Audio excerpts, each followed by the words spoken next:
আজ আমি তোমাদের সঙ্গে একটা নিরামিষ রেসিপি শেয়ার করব। নিরামিষ রেসিপিগুলো শেয়ার করতে আমার কিন্তু বেশ লাগে তোমাদের সঙ্গে, কেন কি মাছ, মাংস, ডিম, পনির এটা কিন্তু সকলেই আমিষভাবে শেয়ার করতে পারে এবং করে থাকে। কিন্তু নিরামিষের দিন আমরা সকলেই একটা সমস্যায় পড়ি যে আজ কি রান্না হবে সেই। তো তোমরা এর সপক্ষে বা বিপক্ষে কি যুক্তি দেবে আমি জানি না, আমার কিন্তু নিরামিষ রেসিপি শেয়ার করতে তোমাদের সঙ্গে বেশ লাগে। তো আজ আলু, পটল আর পনিরের একটা রেসিপি তোমাদের সঙ্গে শেয়ার করব। তার আগে বলে নিই, নমস্কার, আমি অস্মিতা, ওয়েস্ট বেঙ্গল থেকে। তো প্রথমেই আমি আলু আর পটলটাকে বড় বড় টুকরো করে ডুমো করে কেটে নিয়েছিলাম। তারপর আলুটা ভেজে তুলে রেখেছিলাম। ওই তেলেই পনিরটাকে আমি লাল লাল করে ভেজে তুলে রেখেছিলাম। আলু আর পনিরটাকে তুলে সেই তেলেই আমি পটলটাকে ভেজে নিয়েছিলাম। আর করে নিয়েছিলাম একটা মশলা, এই দেখো।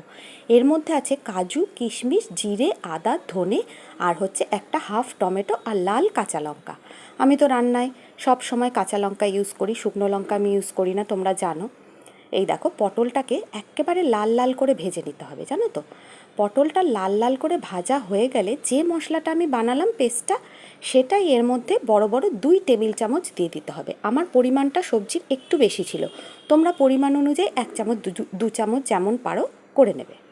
মশলাটাকে দিয়ে খুব ভালো করে পটলের সাথে কষিয়ে নিতে হবে। এই পটল আর মশলাটাকে ভাজার আর কষানোর সাথে কিন্তু সবজির স্বাদটা অনেকটা নির্ভর করছে, জানো তো। খুব সুন্দর করে এটাকে কষিয়ে তেলের সঙ্গে আমি দিয়েছিলাম কয়েকটা কাঁচা লঙ্কা আর ভেজে রাখা আলুগুলো। এই দুটো একসাথে দিয়ে দুজনের সাথে খুব মাখো মাখো একটা সম্পর্ক তৈরি করে অল্প অল্প জল দিয়ে কষিয়ে নিতে হবে।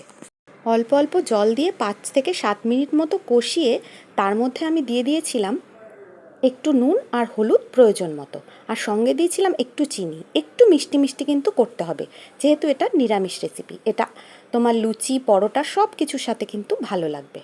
খুব ভালো করে একটু সময় নিয়ে এটাকে কষাতে হবে। তারপর তেল ছেড়ে দিলে এটার মধ্যে পরিমাণ মতো তুমি জল দিয়ে দেবে। তুমি এটা গ্রেভি গ্রেভি রাখবে না একটু শুকনো শুকনো রাখবে, সেটা তোমার স্বাদের ওপর নির্ভর করছে। এটা কিন্তু খেতে বেশ ভালো হয়। তারপর একটু ঢাকা চাপা দিয়ে রাখতে হবে, না দিলেও হবে।